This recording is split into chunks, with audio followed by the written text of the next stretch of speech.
Na última terça-feira, 26 de setembro, a Câmara dos Deputados voltou a adiar a proposta de emenda à Constituição, conhecida como PEC da Anistia. Ela também foi apelidada de boiada eleitoral. Essa proposta perdoa os partidos políticos que não cumpriram cotas de candidaturas de mulheres e negros nas eleições. A classe política deu de se mancomunar. O partido assinou também, junto com a direita, com o centro e com todos os outros, a anistia a si próprios pela multa que receberam porque desviaram o dinheiro que era das candidaturas pretas, das candidaturas de mulheres, pegaram esse dinheiro e colocaram apenas nas candidaturas brancas e de homens. E por isso foram multados, severamente multados pelo TSE. Estamos entrando com um mandado de segurança no Supremo Tribunal Federal para interromper a votação dessa PEC aqui no Congresso Nacional, porque a gente observa pontos delas que são inconstitucionais. Ontem mesmo a Folha de São Paulo noticiou que o antigo PROS teve gastos com recursos partidários, recursos eleitorais,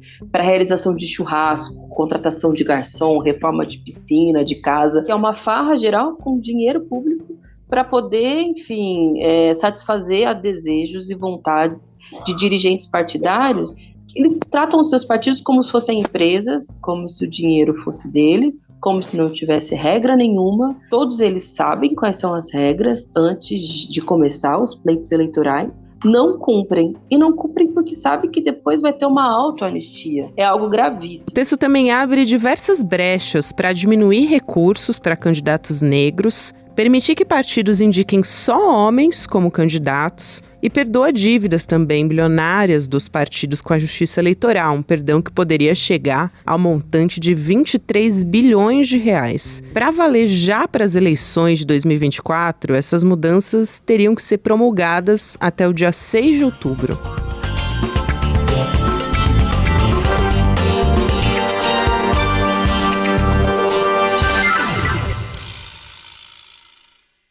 Sexta-feira, 29 de setembro de 2023.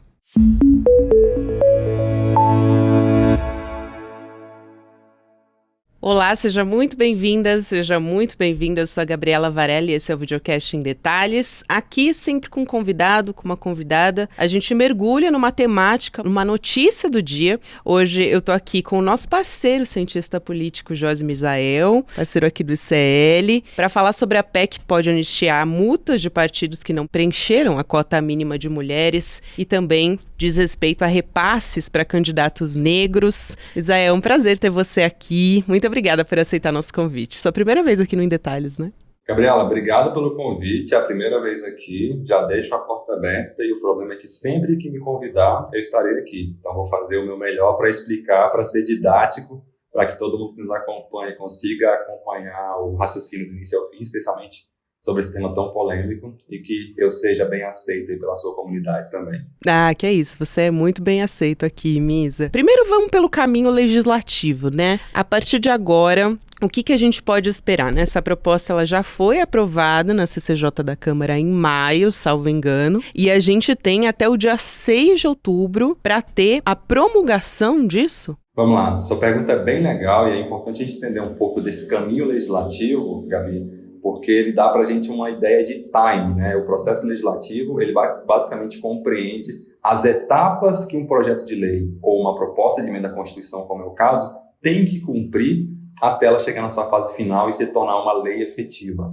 Nesse caso específico, por se tratar de proposta de emenda à Constituição, e na Câmara dos Deputados, ela tem um caminho que é o seguinte: o primeiro lugar que vai analisar é a Comissão de Constituição, Justiça e Cidadania, a famosa CCJC. Lá se avalia, Gabi, os aspectos constitucionais. O que isso quer dizer?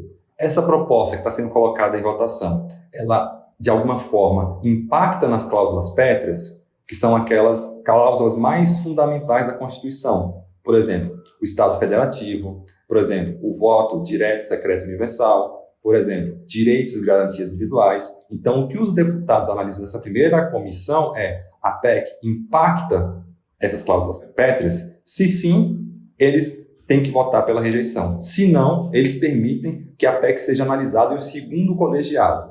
E é nesse segundo colegiado, é para onde ela está indo agora, chamada de comissão especial. Lá se analisa o mérito. E o que é que quer dizer isso? O mérito diz respeito ao conteúdo da proposta propriamente dito. Ou seja, como que nós vamos escrever um texto para garantir que o resultado dele seja atendido. Chegando nessa fase aqui e sendo aprovado também nessa comissão especial, aí sim ela segue ao plenário, onde ela tem que ser votada por pelo menos 3/5 dos votos dos deputados, em 2 turnos de votação. E aí parece que passou muita coisa, você pergunta, tá, votou na Câmara, acabou? Não, porque ainda tem o Senado Federal. E no Senado Federal vai passar de novo pela CCJ do Senado, e lá não tem a comissão especial, então ela passa na Comissão de Constituição e Justiça do Senado e, por fim, no plenário. Percebe que tem um espaço de atuação muito grande para acontecer, para que efetivamente a gente tenha uma emenda constitucional, que é uma alteração do nosso principal pilar jurídico.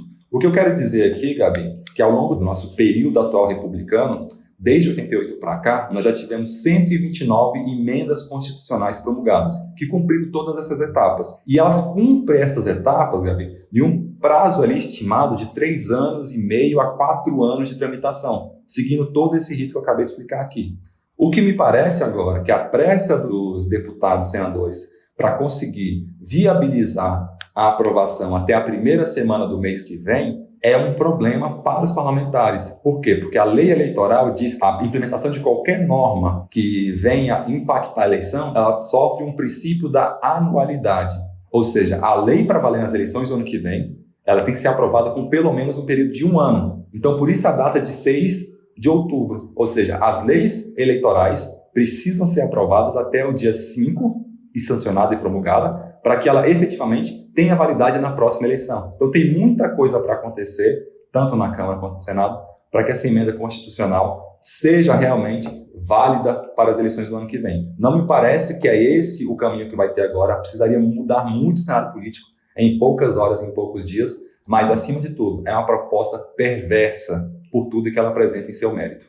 Além da pressa para aprovar, justamente eu quero falar sobre essa perversidade que você apontou agora, porque já foi apresentado mais de um relatório a respeito dessa pauta, né? Então, de qual proposta a gente está falando? Eu queria que você destacasse 2 aspectos principais, que é a questão do repasse para candidatos negros e cotas para candidaturas femininas. Quais são os pontos mais graves que eu quero saber também, que você pode trazer aqui? Tem uma dúvida também a respeito disso, que eu acho que você pode trazer nessa questão, que é se essa PEC, ela diz respeito a anistiar contas já julgadas ou pendentes ainda de julgamento.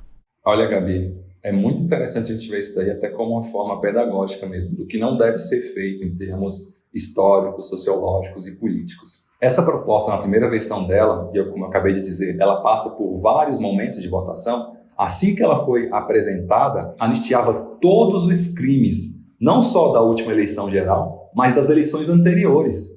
Então era um absurdo por completo, era um cheque em branco, uma carta sem qualquer tipo de validade, anistiando todos os crimes. Tem 56% da sua população de pessoas negras, e nós temos apenas 26% de negros entre os membros do Congresso. O Brasil tem 51% da sua população de mulheres, e nós temos menos de 18% de mulheres como membros do Congresso. Agora, quando se aprova uma anistia, que é o objetivo dessa PEC, simplesmente não se cumpre a resolução do Supremo Tribunal Federal, se cria uma cultura de impunidade, o que está se criando é uma espécie de salvo-conduto de que pode, particularmente quando essas decisões são para garantir um acesso mais igual aos espaços da política. E por outro lado, ainda, ela aponta num sinal muito ruim para o futuro, porque ela reduz, diante da decisão do Supremo, a participação ou o recurso destinado às pessoas negras na política. Essa anistia é péssima para a democratização dos espaços de poder e particularmente do parlamento. Não é à toa que foi chamada de boiada eleitoral, né, Misa?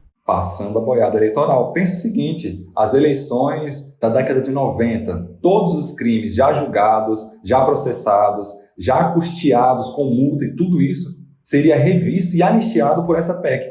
Era um absurdo por completo. Porque o argumento que eles colocaram é que temos problemas de interpretação, especialmente no que diz respeito ao repasse das verbas e o cumprimento de cotas. Eles queriam juntar cotas de negros e mulheres e colocar lá um percentual de 15% a 20%. Então, a ideia era essa, mas quando você lia o conteúdo, estava dizendo claramente anistiar os crimes eleitorais de partidos políticos da última eleição de 2022 e das anteriores. Quando eu vi essa parte e das anteriores, eu comecei a falar aqui no jornal do ICL, tanto na primeira edição quanto na segunda, conversando com os colegas aí já no bastidor, que aquilo é um problema gigantesco. Então, o que aconteceu? Que eles foram tentando suavizar o conteúdo e o impacto da proposta, mas ainda assim, de uma forma muito clara, prejudicando candidaturas de negros e negras e também de mulheres de qualquer cor. Se a gente vai ver de uma forma muito direta que esses grupos são, historicamente, os que menos frequentam os espaços de poder. Se a gente for olhar o número de negros donos de terras ou que pertencem ao agronegócio no Brasil, não chega a 5%.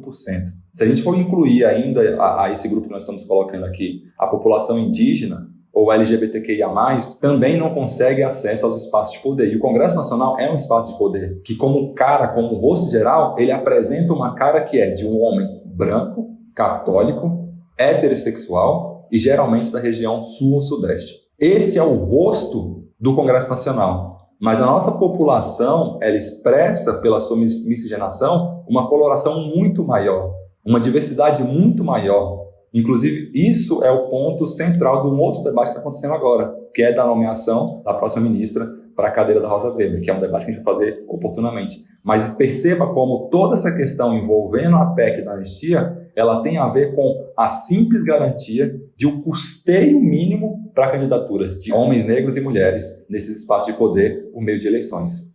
Sabe, presidente, quanto por cento de mulheres tem o parlamento da Arábia Saudita? Eu vou dizer a Vossa Excelência, o último país, ou um dos últimos países a aprovar o voto das mulheres é em 2015 apenas. Tem 20%. O Brasil está atrás de países na participação feminina. Toda a América está atrás apenas do Haiti e de Belize. É o lanterninha da América do Sul, segundo o Fórum Interparlamentar. Tem a 131ª, o primeiro lugar, na participação política de mulheres, presidente. Perdendo para a Arábia Saudita, para o Paquistão.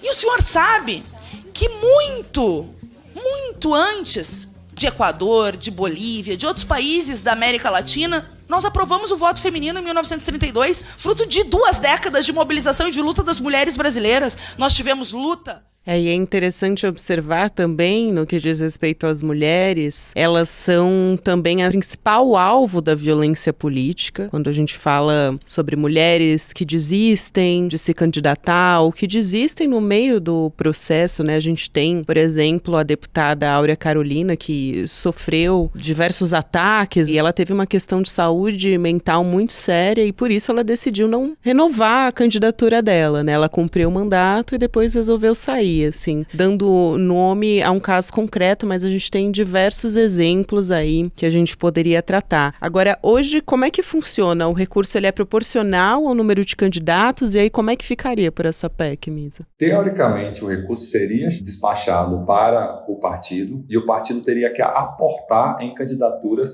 que se enquadravam nesses perfis. Então, o partido teria que dizer, olha, eu tenho aqui uma composição que para cada 100 candidatos, 15 se equivalem a essas candidaturas de grupos minoritários, mulheres e negros. Acontece que, ao chegar lá, ele dizia, olha, não tem essa quantidade de mulheres e negros para usar esse recurso. E esse recurso que deveria ir para essas 15 de 100, ele acabava sendo redistribuído internamente entre os brancos. Ou seja, virava um loop de redistribuição do recurso, quando na verdade eles deveriam se envolver para formar novas lideranças. É muito importante, Gabi, que a gente tenha isso daqui em mente, de que os líderes partidários se envolvam e busquem formar novas lideranças. O Brasil passa um momento agora em que várias lideranças sindicais, associativas, estudantis foram abortados do processo de poder por conta de uma série de eventos, julgamentos e processos envolvendo a corrupção. Então, se os partidos não forem às escolas,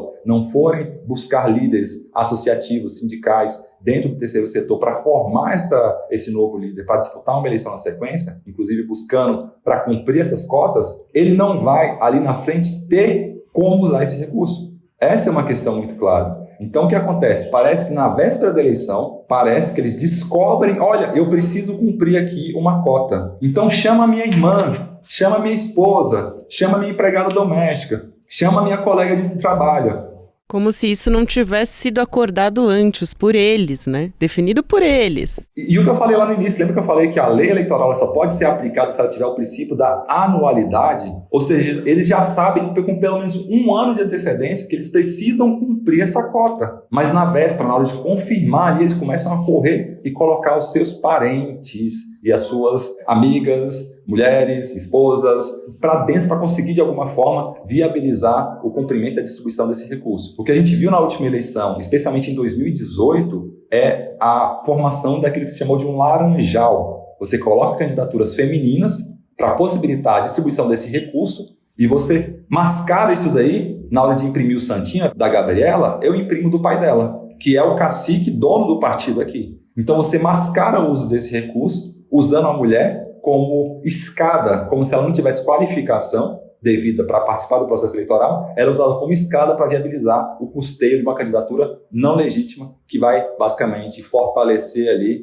o capa preta, o dono do partido na região. Então por isso que essa PEC precisa ser acompanhada com muita atenção. Eu acredito que ela não vai ser votada dentro do período que deveria para ser configurada como válida para a próxima eleição, mas isso não impede e não realmente obscurece o trabalho que está sendo feito do ponto de vista de conscientizar quais são os impactos, qual a razão, qual é o efeito prático disso no curto, no médio e longo prazo. Quem serão os afetados? E aí eu respondo para vocês, os afetados serão aqueles inviabilizados ou não visualizados no processo de poder. Então é muito importante acompanhar isso, porque tudo que a gente busca agora é uma inclusão muito mais plural, muito mais colorida em termos de mostrar o Brasil também nesses espaços de poder. E dentre essas bizarrices eu também levantei algumas. Por exemplo, a PEC da anistia, ela impediria a cassação de um mandato pelo descumprimento da cota se houver apenas uma mulher eleita na bancada. Quer dizer, nem mais as candidatas laranja, os partidos precisariam recorrer, né? Seria realmente passar a boiada só com candidatos homens mesmo. Não precisa nem disfarçar. Eventuais casos de fraude e candidaturas fictícias não seriam penalizadas. E também são somas bilionárias, né, de recursos que ficariam em análise, né, considerando só as pendentes de julgamento. Quer dizer, não seria feito nada sobre isso, né? Exato. E eles iriam se esforçar, Gabi, basicamente para viabilizar as candidaturas das suas filhas e esposas. Como você falou, só precisa eleger uma. Eu tenho a necessidade de colocar 15% dos candidatos em cada posição proporcional. Mas eu preciso eleger uma. Qual vai ser essa uma? Essa uma vai ser alguma mulher que eu tenha algum tipo de domínio, algum tipo de possibilidade de influenciar diretamente as decisões que ela vai tomar do ponto de vista político. Ou seja, o que a classe política está dizendo de forma quase que contínua é: a mulher não tem condição de fazer parte do espaço de poder. Ela não é qualificada. A opinião e a visão dela não precisa ser respeitada, não precisa ser atendida. Os pleitos femininos e os pleitos das minorias não precisam ser ouvidos. É isso que a classe política está dizendo. Direto ou indiretamente, é isso que ela está dizendo. Então, por isso que é muito importante a gente acompanhar, trazer essa conscientização, abrir o debate e perguntar: essa é uma pauta nacional? Essa é uma urgência que a sociedade está demandando para agora? Me parece, Gabi, pelo que eu escuto, pelo que eu acompanho, que não é. Então a classe política inverte a sua pauta prioritária, coloca isso como sendo a decisão de agora, para que ela consiga viabilizar acordos políticos e para que o seu partido se mantenha vivo no jogo na próxima eleição e não seja, de alguma forma ou de outra, condenado. Então é um péssimo exemplo, Por quê? Porque para quem defende a política, para quem defende a democracia como instrumento único da nossa sociedade, não pode de nenhuma forma aparecer defendendo essa proposta. Por quê? Porque ela inviabiliza em candidaturas de grupos minoritários. Isso não tem nada a ver com democracia. Democracia tem a ver com pluralidade de ideias, tem a ver com lidar com diferentes, tem a ver com respeitar posições diferentes, tem a ver com você entender que o outro teve uma outra condição de vida, que ele veio de uma outra origem, que ele passou por outros caminhos, mas acima de tudo respeitar esses outros caminhos. E o que eles estão colocando agora mantém os mesmos caciques brancos, católicos, heterossexuais do sul e do sudeste do Brasil no poder. E aquilo que eu falei das contas bilionárias é muito importante também, porque com a aprovação dessa PEC, ela poderia livrar de punição partidos que cometeram irregularidades, né? Porque esses recursos, essas contas não seriam analisadas ao longo dos anos. Porque é importante dizer, o Tribunal Superior Eleitoral, Miss, e até você me corrige se eu estiver errada, ele vai julgar as contas só lá na frente, né? Porque a justiça é lenta, então ela vai julgar as contas da eleição anterior. E aí você inclui nessa conta o uso de verba pública para compra, por exemplo, de 4 toneladas de carne em um ano. E eu estou trazendo aqui um caso emblemático que foi o do PROS, né, que foi julgado, foi um partido criado em 2013, incorporado depois ao Solidariedade, e ele teve o julgamento e foram rejeitadas, né, as contas nacionais do partido. Agora pensa o seguinte, Gabi, como é que você consegue explicar isso para a sociedade? Que um partido fez uso dessa quantidade de recursos para comprar carne, você fala, esse partido teve esse direcionamento jurídico de realmente o cometimento de algum crime, algum ilícito, e você vai lá e simplesmente anistia. Qual é a explicação racional que você vai passar para a sociedade? Sabe o que é? É que a política é um ambiente que não vale a pena, que a política é feita por pessoas corruptas, que a política não é para mim, porque se aquilo tudo é um lugar sujo de pessoas corruptas, eu, como uma pessoa íntegra e trabalhadora, não vou querer participar. Então, esse tipo de decisão, ela tem um impacto rebote, que vai além, que é o seguinte, aqui você não tem vez, a gente não se importa com a sua opinião, e para além disso, aqui o jogo é sujo, não queira participar. É essa a mensagem que fica, por isso que ela é perversa em qualquer situação. Ela distancia as pessoas, mas se você queira fazer política, e quem está falando aqui é um cientista político, eu sempre defendo a política, a boa política, a política clássica, de troca de ideias, de busca de convencimento, uma política técnica. Mas até para mim é difícil, nesse caso específico, defender o que os políticos estão colocando aqui. É indefensável, inclusive para mim profissionalmente. Eu não teria capacidade hoje de defender algum político ou alguma organização que tem interesse em aprovar essa proposta. Eu não conseguiria. Porque ela é imoral, ela é amoral. Ela afronta qualquer dos princípios republicanos e democráticos que nós defendemos por aqui.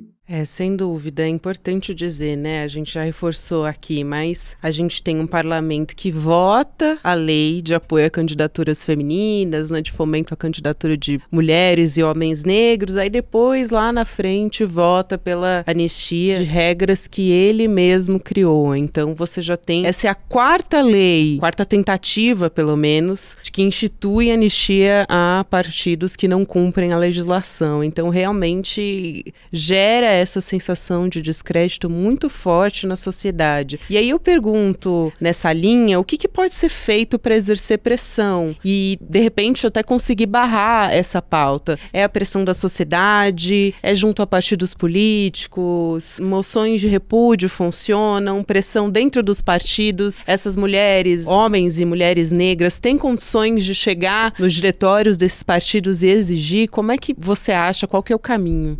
Olha, Gabi, eu costumo dizer que para os problemas complexos não existem respostas fáceis. E esse é um problema muito complexo, porque existe já uma blindagem na própria composição dos diretórios nacionais. Você pode ver que nos diretórios nacionais dos grandes partidos, pelo menos dos 10 principais partidos em número de deputados eleitos, você vê pouca representatividade desses grupos que nós estamos falando aqui. Então é importante que estudantes, homens, mulheres, negros, indígenas, LGBTQIA+, se envolvam na luta partidária para ter a possibilidade de influenciar diretamente os rumos da política partidária e da política nacional. Esse é o primeiro ponto.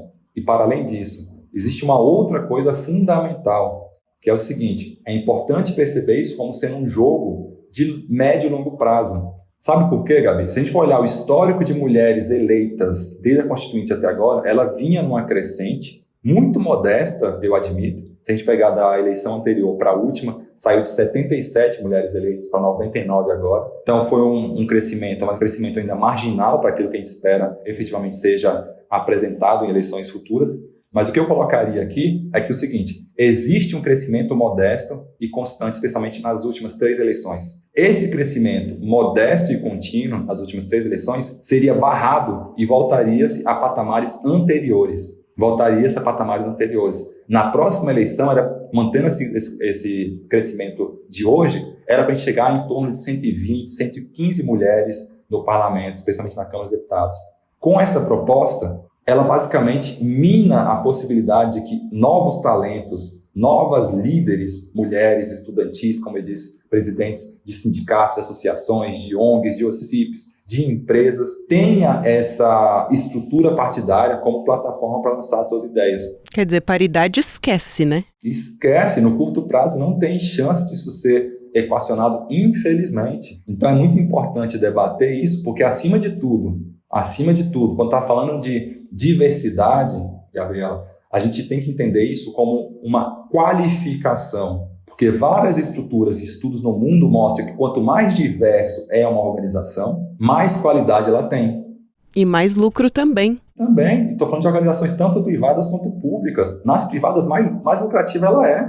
Então, assim, como eu disse, na última eleição tivemos 99 mulheres sendo eleitas. É um número maior, historicamente, é uma crescente que está se consolidando, e tem um fator a mais. Pela primeira vez tivemos Duda Salabé e Érica Hilton, duas parlamentares travestis dentro do parlamento. Isso mostra uma tendência a realmente pluralizar o debate, mostrar outras cores, outras vozes que não tinham sido ouvidas até aqui. Por outro lado, precisa se garantir que esse crescimento e essa maior qualificação em termos de quantidade seja contínuo. Isso não pode parar agora. É um momento importante de consolidação e de crescimento da participação feminina no parlamento. É possível de ter alterações. Eu espero contar com o apoio de mais pessoas, porque não tinha outras mulheres deputadas, não tinha outros deputados também, deputados e deputadas negras fazendo esse debate. Soube, inclusive, que é por parte de pressão das lideranças partidárias, dos presidentes de partido, que não conseguiram nem ali, digamos assim, dar a cara à tapa para fazer esse debate. É um absurdo completo. E aí a gente entra num ponto importante, né, de que essa PEC da anistia, ela foi a votação na Câmara com o apoio de parlamentares, inclusive mulheres. A gente está falando aí de diversos espectros políticos, inclusive indivíduos parlamentares de esquerda, progressistas, com um histórico bastante importante. Eu acho interessante a gente falar sobre isso, sobre o quanto mulheres de esquerda, muitas vezes por orientação da própria bancada delas, acabam votando contra elas mesmas, e o quanto os partidos políticos progressistas, quais são eles, quais são essas figuras, né, esses parlamentares que estão conseguindo alterar o conteúdo dessa PEC ou se mobilizando para tentar fazer alguma mudança, porque ainda dá para fazer isso, né? Sim, o que eu percebo é que é realmente inadmissível, Gabi, por tudo que nós colocamos agora, encontrar e ver parlamentares mulheres ou parlamentares negros militando, dialogando e tentando viabilizar a votação dessa proposta, que tem um erro de origem. Ela nasce perversa, ela nasce ruim, com um objetivo ruim de dar um péssimo exemplo para a sociedade. Então, quando a gente olha para você apresentar uma proposta de emenda à Constituição, existem os requisitos formais, que é a quantidade mínima de assinatura, tem que ter pelo menos 171 assinaturas. E você vai olhar as assinaturas lá, tem parlamentares com uma vida e uma trajetória com mais de 30 anos de militância em torno de candidaturas de mulheres, em torno de candidaturas de causas dos povos negros, dos povos LGBTQIA+, e participando desse processo de assinatura, dando a sua digital ali. É muito ruim, eu não sei se eles perceberam o que efetivamente fizeram ou por quais motivações fizeram, mas estão deixando uma digital na história. Olha, eu concordo com isso e eu quero que isso seja aprovado. Por mais que algumas, depois de uma pressão ampla que veio da sociedade, começaram a retirar a assinatura. Mas do ponto de vista prático, Gabriela, isso não significou nada, porque a proposta continua tramitando. Então, assim, a minha orientação é cuidado, mulheres. Uma vez que você está no espaço de poder, que você conquistou um espaço, use a sua voz, vote pelas suas próprias ideias. Não se submeta à pressão política partidária de ninguém. De ninguém. Você foi eleita tanto quanto qualquer outro parlamentar aí. Não abaixe a cabeça para fazer gracinha ou para abrir negociação com o seu líder partidário. Você vai deixar sua digital na história como alguém que prestou péssimos serviços para grupos que você defendeu por 30 anos, por 20 anos. Então, muito cuidado para não ser usada. Muito cuidado para não ser usada nesse momento tão importante aqui de construção de uma reflexão maior sobre pluralidade, sobre representatividade. E aí, para fechar, eu quero trazer 2 pontos importantes, porque o Novo PSOL também foram os únicos partidos que orientaram as bancadas a votar contra. E a gente tem uma ação da deputada Sâmia Bonfim. Ela acionou o STF, entrou com um mandado de segurança, e a rede, junto com outras entidades, como a Educafro, entraram também com uma ação direta de inconstitucionalidade. Tem chance, então, dessa proposta ser barrada por inconstitucionalidade, na sua avaliação, dela ser derrubada durante esse processo, antes ainda da gente chegar a um consenso no legislativo? Eu acho pouco provável que a ação direta de inconstitucionalidade tenha efetividade, Gabriela. Vou explicar por quê. Porque uma ação direta de inconstitucionalidade, ela tem que questionar um ato jurídico já publicado, já validado. E como a proposta ainda está em tramitação, a minha interpretação, o que os ministros vão apontar é, olha, isso daí é uma matéria que está em tramitação, é uma matéria interna corporis, ou seja, é uma matéria que diz respeito à parte interna da Câmara dos Deputados e do Senado Federal. No momento oportuno em que isso vier a ser promulgado, e torço para que não venha, aí sim o Judiciário pode se envolver para efetivamente avaliar se essas cláusulas que estão sendo colocadas na Constituição devem ser válidas ou não. Por outro lado, o que pode ser feito? Acho que ações populares e trazer clareza sobre isso, como está sendo feito aqui agora, no Em Detalhes. Olha, pessoal, essa matéria está em tramitação, isso vai impactar você, sua vida, seus filhos, as próximas gerações.